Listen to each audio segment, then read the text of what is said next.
मारा वाहदा जॉइन को सरदार शौकत पोपलजई साहबा जो कि माहिर माशियात आइए गुमगा पुतरान करें। अस्सलाम वालेकुम पोपलजई साहब। वालेकुम अस्सलाम। सर जो सरदार साहब जो ये एक इकोनॉमिक टाई हुआ है रशिया और चीन के दरमियान, इसको आप कैसे देखते हैं? क्या ये और रशिया को मजबूत करेगा और इकोनॉमिक टाइज़ के दरमियान जो बयान शी जिनपिंग सदर चीन की जानिब से दिया गया कि ये सिर्फ इकोनॉमिकली टाइज़ तक लिमिट नहीं है, हमारी जो भी टाइज़ हैं, जो भी रिलेशन है उसमें के कोई लिमिट नहीं है, तो क्या वो दिफाई उसमें भी इनको रशिया को जो है सपोर्ट करेंगे? जी बहुत शुक्रिया।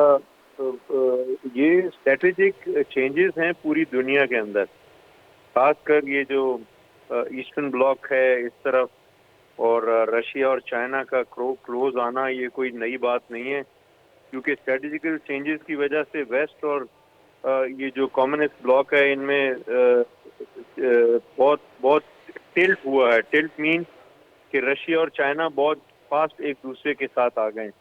अब इसमें पॉलिटिकल डायमेंशंस भी हैं और इकोनॉमिक डायमेंशंस भी हैं, और उसकी लामहाल जो बेनिफिट है वो सेंट्रल एशिया को होगा, सेंट्रल एशिया के साथ मिडल ईस्ट को होगा। आप देखें अभी बहुत रिसेंटली ईरान और सऊदी अरेबिया को करीब लाने में चाइना ने बहुत बड़ा कदम उठाया और बहुत बड़ा हाथ दिया उसके अंदर। तो इसलिए ये चीज़ें अगर आप देखी जाएं तो ये बहुत बड़ी सुपर पावर जो एक गेम है या जो जंग है उसमें बहुत बड़ी चेंजेस आएंगी। जी सरदार साहब, जो कि देखते हम जेलेंस्की है सदर यूक्रेन, उनकी भी जो है मुलाकात हुई जैपनीज़ प्राइम मिनिस्टर के साथ, तो क्या वहाँ पे भी वो टाइज़ बनाने की कोशिश करें ताकि रूस की जो है साथ मुकाबला किया जा सके? जैसे मैंने अर्ज किया कि इस वक्त स्ट्रेटेजिक डायमेंशंस में बहुत चेंजेस हैं। देखें अमेरिका एक तरफ एक ब्लॉक है, लामाल जापान अमेरिका के साथ है, यूक्रेन भी अमेरिका की सपोर्ट चाहता है, यूरोप की सपोर्ट चाहता है, और इस तरफ रशिया और चाइना मिलके ये अलग एक ब्लॉक बन रहा है, बल्कि बन चुका है। तो ये इनकी इनकी टसल इसी में होगी कि जो रीजनल पावर्स हैं उनको अपने कंट्रोल में लें या उनको अपने अलाइज बनाएं।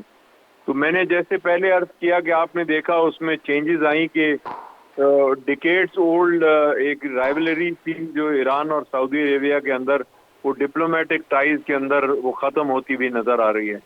तो इसी तरह आने वाले वक्त में चाइना और रशिया जो है जहाँ जहाँ उनका इन्फ्लुएंस है वो अपना इन्फ्लुएंस इस्तेमाल करेंगे और वो चेंजेस लेके आएंगे।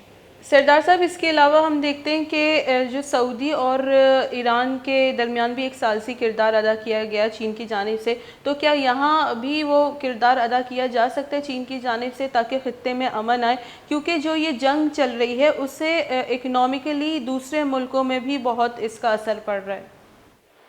देखिए चाइना जो है वो बड़ी स्ट्रेटेजिक स्टाइल से आगे चल रहा है। सबसे पहले उन्होंने belt and road initiative launch किया, जिसमें देखें सीपेक भी हमारा फ्लैगशिप प्रोजेक्ट मौजूद है। उसके बाद ये तो इकोनॉमिक रीजंस मैं बता रहा हूँ, अब वो पॉलिटिकल डायमेंशंस में अपने अलाइज बना रहे हैं और अपना ब्लॉक बना के आगे बढ़ना चाह रहे हैं। इसी तरह पे चाइना जैसे जैसे इन्फ्लुएंस रखेगा वो बिल्कुल पाकिस्तान और इंडिया के साथ भी मुसालत के लिए रोल अदा कर सकता है, और जो रीजन में जो इश्यूज हैं उन के अंदर भी रोल अदा कर सकता है। जी पोपलजई साहब, इंडिया और पाकिस्तान के दरमियान तो सालसी किरदार अदा करने के लिए अमरीकी वजारत ख़ारजा ने भी पैगाम दिया है, और तो क्या उससे अपना असर रसूख बरकरार रखने के लिए ये कोशिशें की जा रही हैं अमरीका की जानिब से?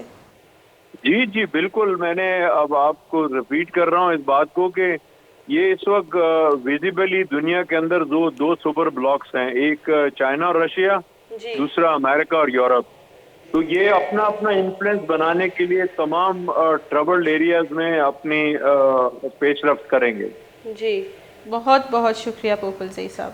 पोपलजई साहब मैं गुमगा पुत्रान करेंगे तक दो सुपर पावर्स जो कि आमने सामने पिदा का दो वती वती एक ब्लॉक की जोड़ करने की कोशिश कर गया ताकि वती एक असर सूख जैसे पॉलिटिकल इंटरनेशनल पॉलिटिक्स से तो का एयर कोत बेकना और वती एलाइज भी बनाईना और अमी पे जो कि वती हिसाब भी आई वसा फैसले वसा हमेशा मेजॉरिटी ज़रूरत भी थे बित का के चाइना और अमेरिका जैसे वती वती एलाइज जोड़ करेंगे ताकि गेश अच्छी गेश मेजॉरिटी आए ना हासिल भी थे माँ गेंदे के रशिया और जो कि चाइना भी एक इकनॉमिक टाई होता आई अच्छी जैसे रशिया और जो चाइना है आइए जो कि सियादी और गेश अच्छी गेश महकम बुता।